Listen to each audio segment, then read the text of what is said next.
விஜயின் பாண்டிச்சேரி கூட்டம் அரசியலுக்கே அவமானம். பாண்டிச்சேரி அரசிடம் அனுமதி கேட்பது, முதல்வரை சென்று பார்ப்பது, எந்த இடம் என்று விவாதிப்பது என ஏக பரபரப்பு.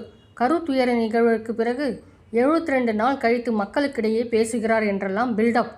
எல்லாம் முடிந்து மைதானத்தில் மக்களையும் திரட்டிவிட்டார்கள். அவர்களும் பேரார்வத்துடன் முட்டி மோதி உள்ளே புகுந்து குழுமி விட்டார்கள். நியூஸ் 18 செய்த காணொளி பதிவை யூடியூபில் இப்போதுதான் பார்த்தேன். இந்த காணொளி தொடங்கி 40 நிமிடம் பாடல்களெல்லாம் போட்டார்கள். மக்கள் கேட்டுக்கொண்டு நின்றிருந்தார்கள். பின்னர் புசி ஆனந்த் மைக்கை கையில் பிடித்தார். அலங்காரமாக துவங்கினார்.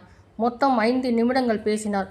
விஜய் மேல் உங்களுக்கு பாசம், விஜய்க்கு உங்கள் மேல் பாசம் என்றெல்லாம் கூறிவிட்டு, விஜய்தான் அடுத்த தமிழ்நாட்டு முதல்வர், பாண்டிச்சேரியிலும் வெல்வார் என்றெல்லாம் கூறிவிட்டு முடித்து விட்டார்.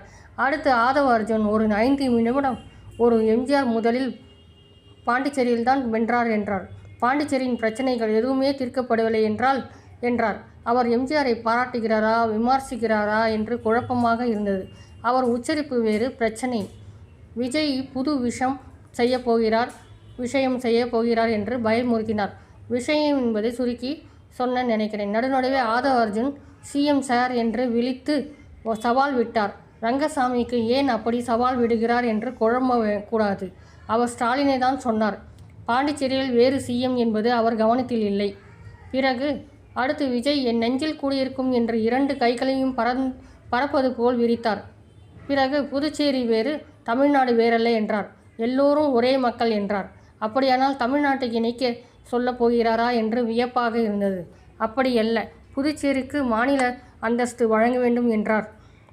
பின்னர் கையில் இருந்த பேப்பரை பார்த்து பாண்டிச்சேரியின் பிரச்சனைகள் என்று சிலவற்றை பட்டியலிட்டார். ஆனால் ரங்கசாமியின் ஆட்சியை பாராட்டினார். ஒன்றிய அரசு பாண்டிச்சேரிக்கு உதவ மறுக்கிறது என்றார்.